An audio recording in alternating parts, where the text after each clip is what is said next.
تعزیر الناس میں بات سمجھیں. اصل حضرت عبداللہ بن عباس رضی اللہ تعالیٰ عنہما کا ارشاد ہے، ان اللہ خلق، اللہ تعالیٰ نے پیدا فرمایا ہے، سبع سماوات و من الارض مثلہم، 7 آسمان اور 7 زمینیں. میں پہلے ایک بار تو بات کر چکا ہوں. مثلہن، یہ جو مثلن ہے یہ مثلن فی الکیف نہیں ہے، مثلن فی الکم ہے. 7 آسمان بنائے اور ان جیسی 7 زمینیں. اب زمینیں تو آسمانوں جیسی نہیں ہے نا، تو کیفیت تو ہو نہیں سکتی نا، اس سے مراد کمیت ہے. 7 آسمان اور 7 زمینیں. آگے فرماتے ہیں جو 7 زمینیں سب وہ ارضین، 7 زمینیں ہیں. وفی کل ارض نبی کا نبی، ہر زمین میں ایک نبی ہے تمہارے نبی کی طرح. آدم کا آدم، ابراہیم کا ابراہیم، موسیٰ کا موسیٰ، عیسیٰ کا و محمد کا محمد. ہر زمین میں ایک محمد ہے تمہارے محمد کی طرح صلی اللہ علیہ وسلم. اب اس پر بنیادی سوال کیا ہے کہ جب ہر زمین پر ایک محمد موجود ہے تو خاتم الانبیاء کون سے محمد ہیں؟ یہ لکھنے کی ضرورت نہیں ہے، بس آپ سنو اور سمجھو. باقی میں نے کہا وہ مولانا آپ کو لکھ کر بھی دے دیں گے، 1.5-2 گھنٹے کا سنا بھی دیں گے، آپ سمجھ لو ذرا. ہر زمین میں 7 ایک محمد ہے تو خاتم الانبیاء کون سے محمد ہے؟ اب اس سوال سے بچنے کے لیے بہت سے لوگوں نے اس کا انکار کر دیا کہ ہم اس کو مانتے ہی نہیں، یہ کون سا حدیث ہے، بس انکار کر دیا. نورتوی رحمہ اللہ فرماتے تھے کہ اس کا معنی ایسا بیان کرو کہ اعتراض کی ضرورت نہ رہے، انکار نہ کرو، معنی ایسا بیان کرو کہ اعتراض ختم ہو جائے. بس یہ حضرت کا موقف تھا. اب حضرت نے معنی کیا بیان فرمایا؟ حضرت نے فرمایا کہ اگر اس حدیث کو ابن عباس کے اثر کو مان لیا جائے تو رسول اللہ علیہ وسلم کی عظمت زیادہ نکلتی ہے، نہ مانا جائے تو عظمت کم نکلتی ہے. کیا نورتوی کے علوم تھے، آپ دیکھیں ذرا. فرمایا اس کو مانے تو حضور کی عظمت زیادہ ہے، نہ مانے تو کم ہے. کیوں؟ فرمایا اس میں اب بات سمجھو. اگر دیکھو ایک ملک ہے اور ایک ملک کا ایک بادشاہ ہے، وہ بھی بادشاہ ہے، اور اگر 7 ملک ہوں اور ہر ملک کا ایک بادشاہ ہو اور ایک 7 کا بادشاہ ہو، تو بتاؤ عظمت کس میں ہے؟ 6 ملک اور ان کے بادشاہ مان کر اس کو 7 کا بادشاہ ماننے میں، یا 6 ممالک کا انکار کر کے صرف ایک ملک کا بادشاہ ماننے میں، عظمت کس میں ہے؟ تو حضرت نے فرمایا کہ دیکھو اگر ہم ان کو مان لیتے ہیں اور حضور کو ہم تمام زمینوں کا خاتم الانبیاء مان لیں تو حضور کی عظمت زیادہ ہے. اور اگر باقی 6 زمینیں اور 6 زمینوں کے 6 محمد نہ مانیں اور صرف ایک ہی محمد مانیں تو حضور کی عظمت کم ہے. عظمت تو زیادہ نظر تب آئے گی جب ہر زمین کا محمد مان کر آپ کو خاتم الانبیاء اس محمد کو مانے. اب اگلا سوال ہے کہ وہ یہ کیسے بنے گی، وہ بات الگ ہے، لیکن عظمت تو اس میں کہ اس کو مان لو. اب فرمایا کہ خاتم الانبیاء کون سے محمد ہے؟ اب فرماتے ہیں اگر 7 منزلہ مکان ہو تو پہلی منزل وہ ہے جو سب سے نیچے ہے اور آخری منزل وہ ہے جو سب سے اوپر ہے. تو 7 زمینیں مان لیں تو پہلی زمین وہ ہوگی جو سب سے نیچے ہے اور آخری زمین وہ ہوگی جو سب سے اوپر ہے، جس میں ہم ہیں. تو ظاہر ہے جو آخری زمین کا محمد ہوگا وہی آخری محمد ہوگا نا. اس لیے 6 مان بھی لے تو خاتم الانبیاء ہمارے محمد ہے، باقی محمد نہیں ہے. یہ ہے خلاصہ جواب کا. سمجھ آ گئی؟ اور سمجھ آ گئی کہ نہیں؟ یہ ہے خلاصہ سارا. بس اتنی سی بات ہے جو اثر ابن عباس کا جو اعتراض کا جواب ہے. اس لیے فرماتے تحذیر الناس ان انکار اثر ابن عباس، ابن عباس رضی اللہ عنہما کی بات کا انکار کرنے سے ڈرو. تحذیر الناس، بچو، لوگوں کو بچانا چاہیے کہ اس کا انکار نہ کریں. یہ خلاصہ حضرت کا. آگے حضرت نے بات کو سمجھانے کے لیے جو اگلی بات چھڑی نا حضور کا خاتم النبیون، اس پر آپ نے بات بڑی لمبی فرمائی. فرماتے ہیں قرآن کریم میں ہے ما کان محمد ابا احد من رجالکم ولکن رسول اللہ و خاتم النبیین. خاتم النبیین کا لوگ معنی یہ کرتے ہیں کہ حضور آخری نبی ہے. اگر خاتم النبیین کا معنی آخری نبی کریں تو اس میں رسول اللہ صلی اللہ علیہ وسلم کی عظمت نظر نہیں آتی. کسی کا آخر میں ہونا یہ وجہ فضیلت نہیں ہے. ہاں آخری ہونے کی اور وجہ ہو تو وہ تو ٹھیک ہے، صرف آخری ہونا یہ وجہ فضیلت نہیں ہے. اب دیکھو جس طرح خلفاء راشدین ہیں، آخری خلیفہ علی ہے، افضل خلفاء ابو بکر صدیق ہے.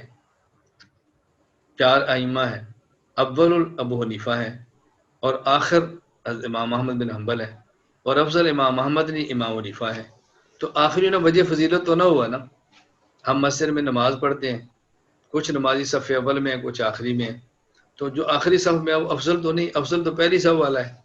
تو حضرت فرماتے ہیں کہ عوام یہ سمجھتی ہے کہ خاتم النبیین کا معنی آخری ہے، جبکہ اہل علم کو یہ بات سمجھنی چاہیے کہ یہاں اللہ تعالیٰ نے خاتم النبیین بیان فرما کے رسول اللہ صلی اللہ علیہ وسلم کی مدح کی ہے، اور مقام مدح آخری ہونا نہیں ہے. تو اسے حضرت فرماتے ہیں کہ تقدم تأخر بالذات یہ وجہ فضیلت نہیں. یعنی کوئی بندہ افضل صرف اس وجہ سے ہو کہ آخر میں ہے، یہ وجہ فضیلت نہیں. بات سمجھ لیں، یہ کیوں افضل ہے؟ اس لیے کہ آخر میں ہے، یہ تو وجہ فضیلت نہیں ہے نا. ابھی آپ سبق پڑھا رہے ہیں تو بھائی سب سے افضل کون ہے؟ وہ جو بعد میں آیا ہے. سب سے افضل کون ہے؟ فلاں. کیوں؟ اس لیے کہ آخر میں آیا ہے. تو آخر میں نا وجہ فضیلت کیسے ہوگا؟ تو حضرت فرماتے ہیں تقدم تأخر بالذات وجہ فضیلت نہیں ہے. یعنی کسی کا محض آخر میں آنا یا کسی کا محض پہلے آنا یہ کسی کے افضل ہونے کی دلیل نہیں ہوتی. اللہ تعالیٰ فرما رہے خاتم النبیین، تو پھر افضل یہ مقام مدح میں اللہ نے جو بیان فرمایا تو خاتم کا معنی کیا ہوگا؟ تو فرماتے ہیں عوام سمجھتے ہیں خاتم النبیین کا معنی ہے آخری نبی، حالانکہ اس کا معنی صرف آخری نبی نہیں ہے، اور آخر میں آنا یہ وجہ فضیلت نہیں ہے. یہ سوال سمجھ آ گیا؟ سوال سمجھ آئے گا تو پھر جواب آئے گا نا. اب حضرت رحمۃ اللہ علیہ فرماتے ہیں، بات سمجھیں اچھی طرح. ایک چیز ہوتی ہے، ایک ہوتا ہے موصوف بالذات، ایک ہوتا ہے موصوف بالعرض. موصوف بالعرض اور موصوف بالذات کسے کہتے ہیں؟ جو وصف کسی کو بلا واسطہ ملے تو کہتے ہیں یہ موصوف بالذات ہے، یعنی اس کو یہ چیز بلا واسطہ ملی ہے. اور جب کسی کو کوئی چیز بواسطہ ملے تو کہتے ہیں یہ موصوف بالعرض ہے، یعنی اس کو یہ چیز بواسطہ فلاں کے ملی ہے. جس طرح سورج ہے، اب سورج کو روشنی ملتی ہے، یہ سورج کی ذاتی صفت ہے کہ سورج روشن ہے. چاند بھی روشن ہوتا ہے. چاند روشن کب ہوتا ہے؟ جب سورج کی روشنی چاند پہ پڑتی ہے نا تو چاند روشن ہوتا ہے. درمیان میں زمین آ جائے تو چاند روشن نہیں ہوتا. اب یہ جو روشنی ہے اس کے ساتھ سورج متصف ہے تو موصوف بالذات ہے، اور چاند موصوف ہے تو موصوف بالعرض ہے. ابھی دیکھیں سورج نکل رہا ہے تو زمین روشن ہے، تو سورج کی روشنی ہوتی ہے اور سورج روشنی کے ساتھ متصف موصوف بالذات ہے، اور سورج نکلتا ہے تو زمین روشن ہوتی ہے، سورج نہ نکلے تو زمین روشن نہیں ہوتی. تو یہ بات سمجھ آ گئی کہ ایک چیز موصوف بالذات اور ایک موصوف بالعرض ہے. یہ سمجھ آ گئی بات؟ بھائی آ رہی ہے نا سمجھ؟ میں لمبی بات نہیں کروں، مختصر کروں کہ بات سمجھیں. اب حضرت فرماتے ہیں موصوف بالذات اور موصوف بالعرض. یہ بات سمجھ لیں کہ جو موصوف بالذات ہوتا ہے وہ وصف اسی سے شروع ہوتا ہے اور اسی پہ جا کے ختم ہو جاتا ہے. موصوف بالذات کا جو وصف ہے وہ اسی سے شروع ہوتا ہے اور اسی پہ جا کر ختم ہوتا ہے. میں سمجھانے کے لیے کہتا ہوں کہ آپ کے ہاتھ میں ٹارچ ہے، آپ بٹن دباتے ہیں تو اس سے روشنی نکلتی ہے، سیدھی دیوار پہ جاتی ہے اور دیوار روشن ہو جاتی ہے. اور جب آپ بٹن آف کرتے ہیں تو روشنی کہاں جاتی ہے؟ واپس ٹارچ کے اندر آ جاتی ہے. تو یہ ٹارچ سے نکلی تھی اور ٹارچ پر آ کر ختم ہوئی ہے. تو فرمایا اسی طرح جو موصوف بالذات ہوتا ہے تو وصف اس سے شروع ہوتا ہے اور اسی پر آ کر ختم ہوتا ہے. اگلی بات سمجھو. نمبر 1 بات میں نے کیا سمجھائی کہ موصوف بالذات موصوف بالعرض کا معنی کیا ہے. دوسری بات کیا سمجھائی کہ موصوف بالذات سے وصف شروع ہوتا ہے اور موصوف بالذات پر آ کر ختم ہو جاتا ہے. یہ باتیں سمجھ آ گئی. تیسری بات سمجھو. حضرت فرماتے ہیں تیسری بات یہ ہے کہ رسول اللہ صلی اللہ علیہ وسلم کی جو نبوت ہے یہ ذاتی ہے، باقی انبیاء کی عرضی ہے. حضور جو موصوف بالنبوت ہے یہ موصوف بالذات ہے، اور باقی انبیاء موصوف بالعرض ہے. یعنی نبی کریم صلی اللہ علیہ وسلم کی نبوت ذاتی ہے اور باقی انبیاء کو نبوت حضور کے واسطہ سے ملی. جب حضور کے واسطہ سے ملی ہے تو نتیجہ کیا نکلے گا کہ نبوت شروع بھی حضور سے ہوگی اور ختم بھی حضور پر ہوگی.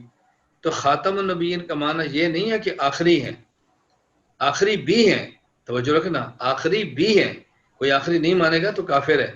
لیکن خاتم النبیین کا اصلی معنی یہ ہے کہ نبوت چلی بھی حضور سے ہے اور ختم بھی حضور پر ہے. نبوت چلی بھی حضور سے ہے اور ختم بھی حضور پر ہے. کنت آدم نہ کنت نبی و آدم بین الماء والطین. جب آدم کو ابھی نبوت نہیں ملی تھی میں تب بھی نبی تھا. اور حضور کے بارے میں کہ آپ اول بھی ہیں اور آخر بھی ہیں. آپ اول بھی ہیں اور آپ آخر بھی ہیں. تو حضرت فرماتے ہیں کہ اب خاتم النبیین کا معنی ہوگا کہ رسول اللہ صلی اللہ علیہ وسلم کو وہ نبوت ملی ہے جو آپ کی ذاتی ہے، یعنی شروع بھی آپ سے ہے اور ختم بھی آپ پر ہے. اب دیکھو فضیلت نظر آئے گی نہیں خاتم النبیین سے. صرف آخری ہونا یہ فضیلت کی دلیل نہیں ہے، لیکن آپ کی نبوت کا ذاتی ہونا یہ فضیلت کی دلیل ہے. اور جب ذاتی ہے تو شروع بھی آپ پر ہے، آپ سے ہے، اور ختم بھی آپ پر ہے. یہ ہے خاتم النبیین کا معنی. اسے جب آپ المحند دیکھیں گے تو وہاں لکھا ہے ایک ہوتی ہے خاتمیت ذاتیہ، خاتمیت زمانیہ، خاتمیت ذاتیہ، خاتمیت رتبیہ. اور رتبیہ اور یہ ذاتیہ ایک ہی چیز ہے. خاتمیت وہ فرماتے ہیں کہ خاتمیت کی ایک جنس ہے جس کی دو نوع ہیں، ایک ہے خاتمیت ذاتیہ اور ایک ہے خاتمیت زمانیہ. خاتمیت زمانیہ کہتے ہیں جس کا زمانہ سب سے آخر میں ہو، اور خاتمیت ذاتیہ کہتے ہیں کہ جس کا وصف ذاتی ہو، اسی سے شروع ہو اسی سے ختم ہو. تو حضور پاک صلی اللہ علیہ وسلم کی جو خاتمیت ہے یہ خاتمیت ذاتیہ بھی ہے اور خاتمیت زمانیہ بھی ہے. لوگ یہاں خاتم النبیین کا معنی صرف خاتمیت زمانیہ سمجھتے ہیں. حضرت فرماتے ہیں صرف خاتمیت زمانیہ نہیں ہے بلکہ خاتمیت زمانیہ بھی اور خاتمیت ذاتیہ دونوں ہیں. یہ بات آپ کو سمجھ آ گئی ہے؟ میں آگے اس پہ بات کروں گا، صرف میں درمیان میں لانا چاہ رہا ہوں. یہی مرزے کا نظریہ تھا کہ وہ حضور پاک کی خاتمیت ذاتیہ مانتا تھا. تو یہ بریلوی وغیرہ یہ کہتے ہیں کہ خاتمیت ذاتیہ مرزا بھی مانتا تھا، آپ بھی خاتمیت ذاتیہ مانتے ہیں. یہ اس کو چلو بعد میں کر لیں گے، پھر درمیان میں بات یہ یعنی مکمل نہیں ہوگی. خاتم النبیین کا معنی کیا فرماتے؟ اگر اس کا معنی آخری کرو تو مدح نظر نہیں آتی، اس لیے فرماتے ہیں کہ میں خاتم النبیین کا معنی کرتا ہوں کہ آپ کی نبوت خاتمیت ذاتیہ کے ساتھ متصف ہے، لہذا شروع بھی آپ سے ہوگی، ختم بھی آپ پر ہوگی.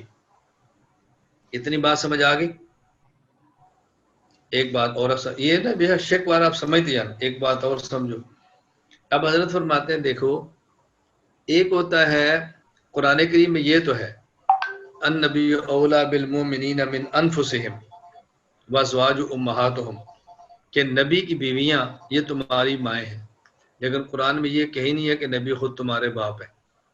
نبی تو باپ ہوں گے تو نبی کی بیویاں ماں ہوں گی نا. جب نبی باپ نہیں ہوگے تو نبی کی بیوی ماں کیسے بنے گی؟ اب نبی باپ کیسے ہیں؟ حضرت یہ بات سمجھاتے ہیں کہ دیکھو، ایک وہ شخص ہے کہ جو ایمان لاتا ہے اور ایک وہ شخص ہے کہ جس پر ایمان لایا جاتا ہے.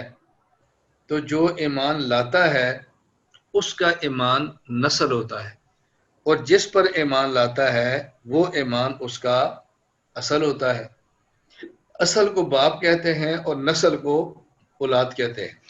تو ایک وہ شخص ہے کہ جو ایمان لاتا ہے اور ایک وہ جس پر ایمان لاتا ہے. تو جس پر ایمان لائے اس کا ایمان اصل ہے، اور جو ایمان لائے اس کا ایمان نسل ہے. اصل کو باپ کہتے ہیں، نسل کو اولاد کہتے ہیں. اصل کو باپ کہتے ہیں، نسل کو اولاد کہتے ہیں. پیغمبر کا ایمان اصل ہے بمنزلہ باپ کے، اور امت کا ایمان نسل ہے بمنزلہ اولاد کے. چونکہ نبی کا ایمان امت کے ایمان کے لیے بمنزلہ باپ کے ہوتا ہے، اس لیے نبی امت کا باپ ہوتا ہے. اس لیے نبی امت کا روحانی باپ ہے. تو جب امت کا روحانی باپ نبی ہے تو پھر نبی کی بیویاں امت کی روحانی ماں بھی ہوں گی نا. اب یہ بات سمجھ آ گئی کہ نبی امت کا باپ کیوں ہوتا ہے؟ اس لیے کہ امت نبی کا کلمہ پڑھتی ہے. تو جو نبی کا کلمہ اصل ہے، ان کا کلمہ نسل ہے. نسل اولاد ہے، اصل باپ ہے. تو چونکہ نبی کا ایمان امت کے ایمان کے لیے بمنزلہ باپ کے ہے، اس لیے خود پیغمبر امت کے لیے بمنزلہ روحانی باپ کے. یہ بات سمجھ آ گئی؟ اچھا، اگلی بات سمجھو. ایک ہے آدم سے لے کے عیسیٰ علیہ السلام انبیاء، اور ایک ہے حضور پاک صلی اللہ علیہ وسلم نبی الانبیاء۔ انبیاء کسے کہتے ہیں، نبی الانبیاء کسے کہتے ہیں؟ دیکھیں، انبیاء یعنی نبی اسے کہتے ہیں کہ جس کا کلمہ امت پڑھتی ہے، اور نبی الانبیاء اسے کہتے ہیں کہ جس کا کلمہ نبی پڑھتے ہیں۔ تو جب امت کلمہ نبی کا پڑھے گی تو نبی باپ اور امت اولاد، تو جب نبی خود نبی الانبیاء کا کلمہ پڑھیں گے تو پھر انبیاء اولاد اور نبی الانبیاء باپ ہوگا۔ اور حضور کا کلمہ باقی نبیوں نے پڑھا، یہ قرآن سے ثابت ہے۔ وَإِذْ أَخَذَ اللَّهُ مِيثَاقَ النَّبِيِّينَ لَمَا آتَيْتُكُم مِّن كِتَابٍ وَحِكْمَةٍ ثُمَّ جَاءَكُمْ رَسُولٌ مُصَدِّقٌ لِّمَا مَعَكُمْ لَتُؤْمِنُنَّ بِهِ۔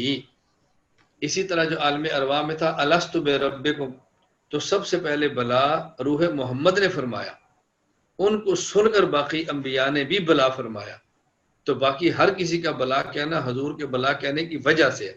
تو حضور کا ایمان اصل ہوا اور ان کا ایمان نسل ہوا۔ تو نبی الانبیاء اور انبیاء میں فرق سمجھ آ گیا ہے نا؟ انبیاء جس کا کلمہ امت پڑھے، نبی الانبیاء جس کا کلمہ نبی پڑھے۔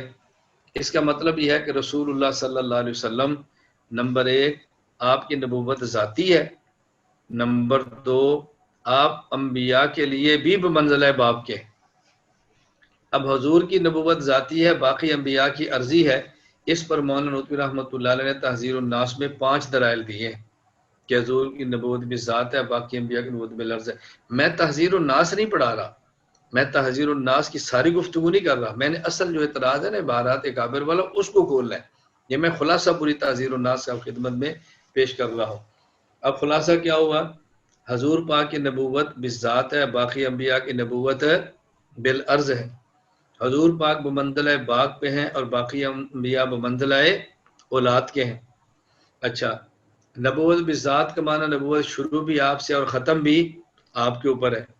خاتمیت ذاتیہ ہے، خاتم النبیین سے مراد، یہ آگے خاتمیت زمانیہ بھی ہے، اور وہ بطور دلالت التزامی کیا ہے، وہ آگے میں بات کروں گا کیسے۔ اب ذرا آیت کو سمجھیں اور آپ لطف لیں، نوتوی کے علوم دیکھیں۔ حضرت فرماتے ہیں اگر خاتم النبیین کا معنی آخری نبی کریں گے، نمبر 1 یہ مقام مدح ہے، اور آخری ہونا یہ وجہ مدح نہیں ہے، تو معنی ٹھیک نہیں ہوگا۔ نمبر 2 اس میں ہے ولاکن رسول اللہ و خاتم النبیین، لیکن نہ آتا ہے استدراک کے لیے، اور استدراک کا معنی ہوتا ہے کہ لیکن کا جو ما قبل ہے اس میں شبہ پیدا ہو تو لیکن کا ما بعد اس شبہ کو دور کر دے۔ استدراک کا معنی کیا ہے کہ لیکن کے ما قبل کلام میں شبہ پیدا ہو تو لیکن کا ما بعد والا کلام اس شبہ کو دور کر دے۔ اب آپ آیت پڑھیں، ما کان محمد ابا احد من رجالکم، محمد صلی اللہ علیہ وسلم تم میں سے کسی بالغ مرد کے باپ نہیں ہیں، لیکن اللہ کے رسول ہیں اور خاتم النبیین ہیں۔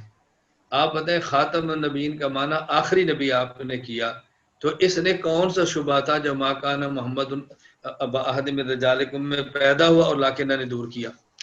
بھئی لاکنہ خاتم النبیین کا ایسا معنی کرو نا کہ لاکنہ کے بعد والا کلام ما قبل والے شبہ کو دور کر دے۔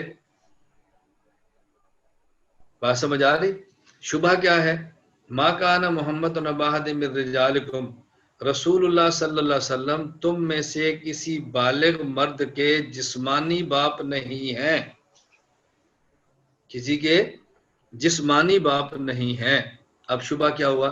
اچھا جسمانی نہیں ہے تو روحانی ہیں یا نہیں؟ تو ولیکن رسول اللہ و خاتم النبیین سے یہ شبہ دور نہیں ہوتا، ولیکن رسول اللہ سے تو دور ہو جائے گا، خاتم النبیین سے کیسے دور ہوگا؟ خاتم النبیین عطف تو رسول اللہ پر ہے، آپ رسول اللہ سے دور کر دیں گے نا، رسول ہے، رسول بمنزلہ باپ کے ہوتا ہے، جسمانی مگر روحانی باپ ہے، تو پھر خاتم نے مانا کہ آخری نبی ہے، اس سے کیسے شبہ دور ہوگا؟ یہ شبہ دور کرنے میں اس کو کیا دخل ہوگا؟ تو ایسا معنی بیان کرو کہ اسے شبہ دور ہو۔ سوال سمجھ آ گیا آپ کو؟ اوہ علماء سوال سمجھ آ گیا؟ سوال نہ سمجھ آئے گا تو جواب کیا سمجھیں گے؟ پہلے سوال سمجھانا ہے تمہیں، پھر جواب سمجھانا ہے۔ اب حضرت فرماتے ہیں بات سمجھیں، حضرت کے کلام کے بعد بندے کو لطف کتنا آتا ہے، سبحان اللہ. ما کان محمد ابا احد من رجالکم، حضرت محمد صلی اللہ علیہ وسلم تم میں سے کسی بالغ مرد کے باپ نہیں. شبہ، جسمانی باپ تو نہیں، کیا روحانی باپ بھی ہیں یا نہیں؟ فرمایا ولکن رسول اللہ، ہاں روحانی باپ ہیں. کیوں؟ بات میں بتا چکا ہوں، اس لیے کہ رسول ہیں. رسول کا ایمان اصل ہوتا ہے، امت کا ایمان نسل ہوتا ہے. تو نبی کا ایمان بمنزلہ باپ کے، امت کا ایمان بمنزلہ اولاد کے، تو روحانی باپ ہیں. وخاتم النبیین، اور رسول بھی ایسے ہیں کہ جن کی نبوت ذاتی ہے، باقی انبیاء کی عرضی ہے. توجہ رکھنا، باقی انبیاء کی عرضی ہے. تو باقی انبیاء کی نبوت حضور کی وجہ سے ہے. لتؤمنن بہ، وہ نبی بھی حضور پر ایمان لائے ہیں. یہ ولکن رسول اللہ، ان کا ایمان اصل ہے، امت کا نسل ہے. چونکہ نبوت ان کی ذاتی ہے تو باقی انبیاء کا ایمان نسل ہے اور ان کا ایمان اصل ہے.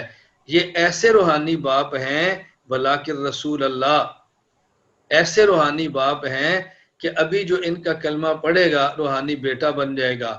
وخاتم النبیین، اور جو نبی پہلے گزر چکے ہیں یہ ان کے بھی باپ ہیں.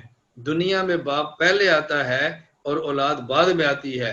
حضرت محمد ایسے روحانی باپ ہیں کہ جب یہ نہیں تھے ان کی اولاد تب بھی تھی، اور جب یہ ہیں ان کی اولاد تب بھی ہے، اور جب نہیں ہوں گے تو اولاد تب بھی ہوگی. آپ سمجھ آئی؟ یہ ہے خاتم النبیین، کیونکہ آپ کی نبوت ذاتی ہے نا، باقی انبیاء کی نبوت عرضی ہے.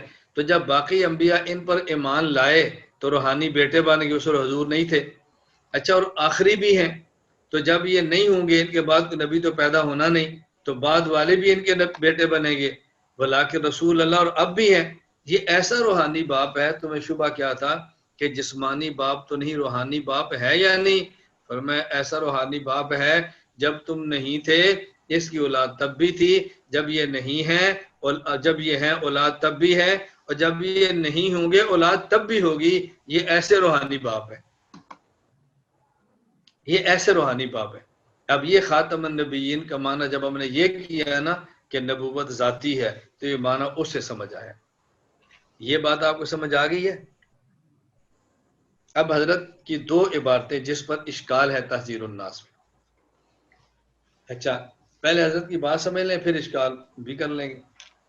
ایک بات یہ سمجھیں، حضرت نانوتوی رحمۃ اللہ علیہ فرماتے ہیں کہ نبوت کمال علمی کا نام ہے، کمال عملی کا نام نہیں ہے.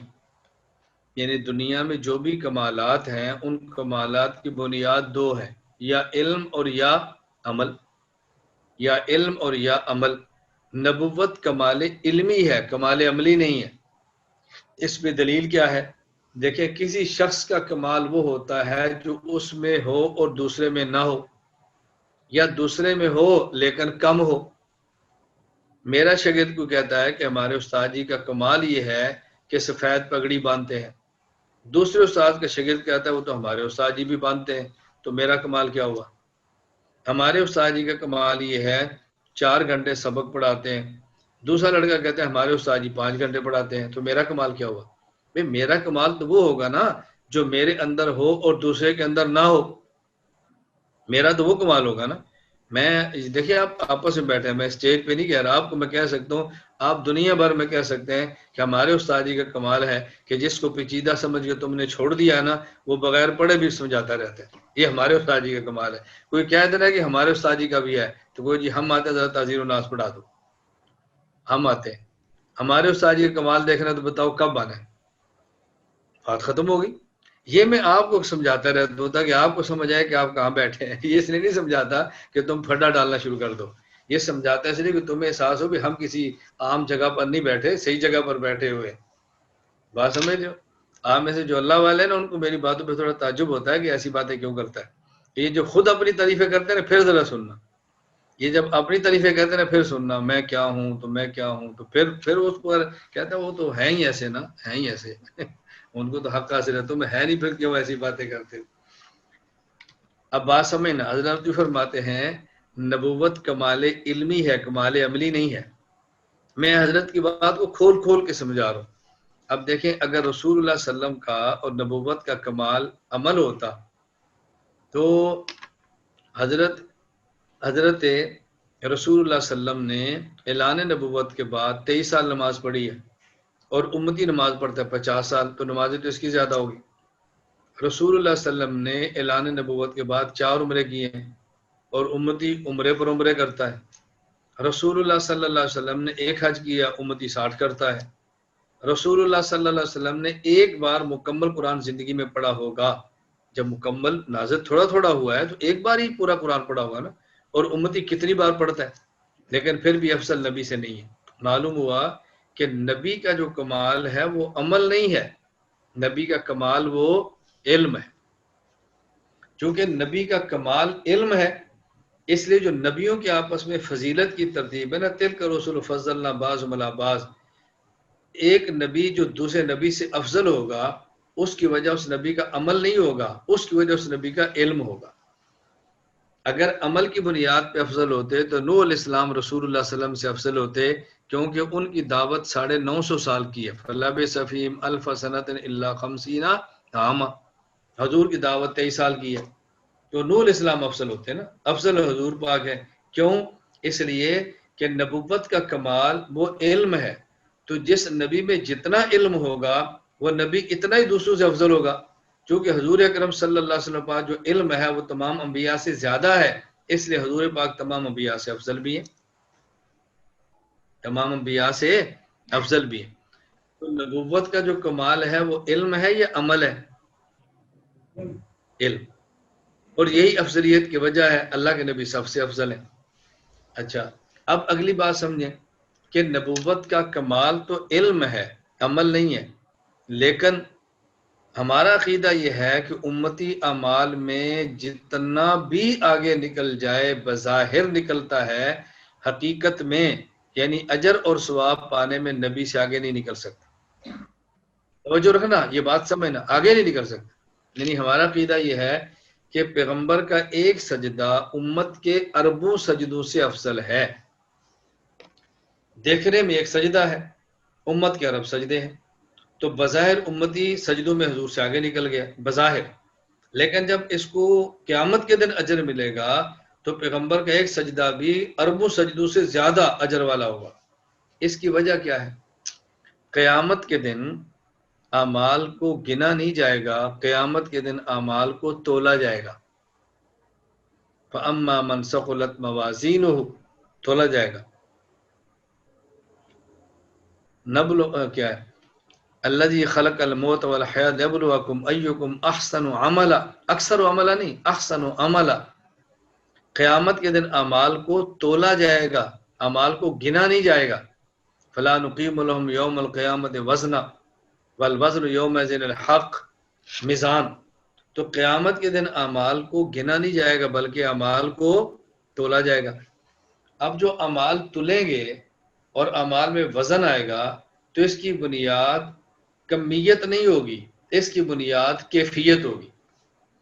یعنی ایک بندے نے 2 رکعت پڑھی ہیں اور ایک بندے نے 100 پڑھی ہے، لیکن 100 رکعت ایسی ہیں جس میں خشوع نہیں ہے اور 2 ایسی جو خشوع کے ساتھ ہے، تو زیادہ اجر 2 پر ملے گا جو خشوع والی ہیں بجائے ان 200 پر جن میں خشوع نہیں ہے۔ تو قیامت کے دن اعمال کو تولا جائے گا، گنا نہیں جائے گا، اور اعمال کا جو وزن ہوگا اس کی بنیاد کیفیت ہوگی، کمیت نہیں ہوگی۔ کیفیت سے مراد خلوص، عاجزی، خشوع، تذلل، تواضع، انکساری، یہ بنیاد ہے۔ اچھا، کسی بھی عمل میں جو خشوع اور تواضع آتا ہے، کسی بھی عمل میں جو خشوع اور تواضع ہے اس کی بنیاد عظمت ہے۔ جب تک کسی کی عظمت دل میں نہ ہو بندہ عاجزی نہیں کرتا، اور جتنی عظمت ہو اتنی ہی عاجزی کرتا ہے۔ آپ دیکھیں مرکز میں کوئی بڑے بزرگ آ جائیں، طلبہ ان سے مصافحہ کریں تو طالب علم بڑے تخصص کے، اس کے بعد کتب کے، یہ جب مصافحہ کریں گے نا بڑے ادب کے ساتھ کریں گے، بعض ہاتھوں کو چوم بھی لیں گے، بعض چومنے کے بعد جسم پر بھی مل لیں گے، یہ مولوی میں نے بیماری دیکھی ہے، یہ بڑوں کا ہاتھ چومنے کے لیے تیار نہیں ہوتے، یہ اس کو اپنی توہین سمجھ رہے ہوتے ہیں، حالانکہ ہاتھ چومنا یہ سنت سے ثابت ہے، کوئی ناجائز نہیں ہے، لیکن یہ نہیں چومتے، یہ بھتکیں گے، اور نہ اس کی وجہ یا تو مسئلہ معلوم نہیں ہوتا یا خود بیچارے عجب اور خود پسندی کے شکار ہوتے ہیں۔ اب یہ جو بڑے طلبہ ہیں یہ ادب سے ملیں گے، عظمت سے ملیں گے، درجہ کتب کو بھی چھوڑ دو، چھوٹے کتب پھر بھی وہ جو حفظ کے لڑکے اور حفظ کے نیچے جو قاعدے کے ہوتے ہیں وہ کیا کرتے ہیں، سلام لیتے ہیں اور دیکھتے ایسے ہیں، سلام بزرگوں سے لے رہے ہوتے ہیں اور دیکھ ایسے رہے ہوتے ہیں۔ یہ منظر آپ نے دیکھا ہے، ہو سکتا ہے آپ کے ساتھ ایسے ہوا بھی ہو، آپ خود بھی ایسے لیتے ہوں، بچپن ہوتا ہے نا، بچپن میں بندہ ایسے ہی کرتا ہے۔ اب یہ جو ان سے سلام کر رہے ہیں، دیکھ ادھر رہے ہیں، یہ عظمت کے ساتھ مسافہ کیوں، یہ یعنی مسافہ تواضع کے ساتھ کیوں نہیں کر رہے؟ اس لیے کہ ان کے دل میں عظمت نہیں ہے، اور عظمت کیوں نہیں ہے؟ معرفت نہیں ہے، پتہ ہی نہیں بندہ کون ہے۔ ابھی آپ دیکھیں، آپ نکلے ہیں، کوئی شخص آئے ہیں ٹوٹیوں پر وضو کے لیے کھڑے ہیں تو وہ ہاتھ صاف کرنا چاہتے ہیں، وہ بڑی عمر کے ہیں، طلبہ پاس سے گزر رہے ہیں، کوئی بھی نہیں کہتا میرا تولیہ لے لو، اور اگر یہ پتہ چل جائے کہ فلاں مدرسے کے استاد الحدیث ہیں تو 20 طلبہ لے کر تولیہ پہنچے گا جی استاد جی ہاتھ صاف کر لیں۔ یہ جو عظمت آئی ہے کیوں؟ معرفت کی وجہ سے آئی ہے نا، کہ پہچاننے ہیں بندہ کون ہے، اور معرفت کی بنیاد معلومات ہوتی ہیں، جب اس کے بارے میں علم آتا ہے تو پھر پہچان ہوتی ہے۔ اب بات توجہ سمجھنا، عمل میں قیامت کے دن اعمال تولے جائیں گے، وزن کی بنیاد اخلاص، تواضع، عاجزی، تواضع عاجزی کی بنیاد عظمت، عظمت کی بنیاد معرفت، اور معرفت کی بنیاد علم۔ توجہ رکھنا، رسول اللہ صلی اللہ علیہ وسلم کا ایک سجدہ امت کے اربوں سجدوں سے قیامت کے دن افضل ہوگا، وزن میں آگے ہوگا۔ وجہ اس لیے کہ تنہا آپ کا جو اخلاص ہے اربوں امتیوں کے اخلاص کو جمع کر لیا جائے تو وہ زیادہ ہے۔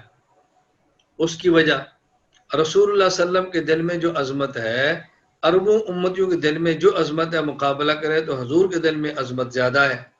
وجہ تنہا اللہ کے نبی کو جو خدا کی معرفت حاصل ہے وہ اربوں امتیوں کی جو معرفت حاصل ہے ملا لیں تو حضور کی جو معرفت حاصل ہے وہ زیادہ۔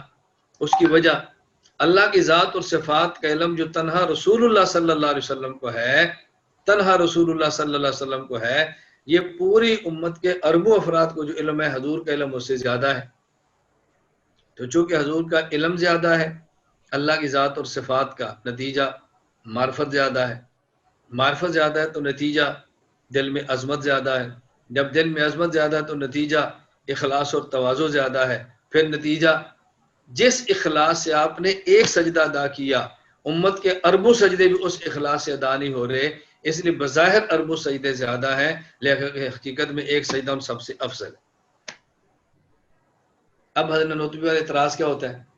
اب آپ جواب بڑے آرام سے سمجھ آئے گا۔ حضرت فرماتے ہیں کہ نبوت کا کمال کمال علمی ہے، کمال عملی نہیں، یہی وجہ ہے کہ بظاہر امتی اعمال میں نبی سے بڑھ جاتا ہے۔ اب بتائیے جو حضرت نے بات فرمائی ہے، اے حضور کی عظمت بیان ہوئی ہے تنقیص ہو رہی ہے؟ بات سمجھ آئی؟ یہ رسول اللہ صلی اللہ علیہ وسلم کی عظمت بیان ہو رہی ہے، تنقیص کہاں سے ہو رہی ہے؟ حضرت فرمایا تو حضور کی عظمت ہے کہ بظاہر امتی اعمال میں آگے بھی ہو لیکن جو وزن حضور کے عمل کا وہ امتی کا نہیں ہو سکتا۔ اس عبارت کا جواب سمجھ آ گیا؟ یہ تو کوئی مشکل نہیں رہا نا، عبارت صرف اتنی تھی کہ امتی بظاہر اعمال میں نبی سے آگے بڑھ جاتا ہے، بس اس پر وہ اعتراض کرتے ہیں۔ ہم نے کہا پوری بات سمجھے تو پھر سمجھ آیا کہ حضرت کتنی عظمت کی بات فرمائی ہے۔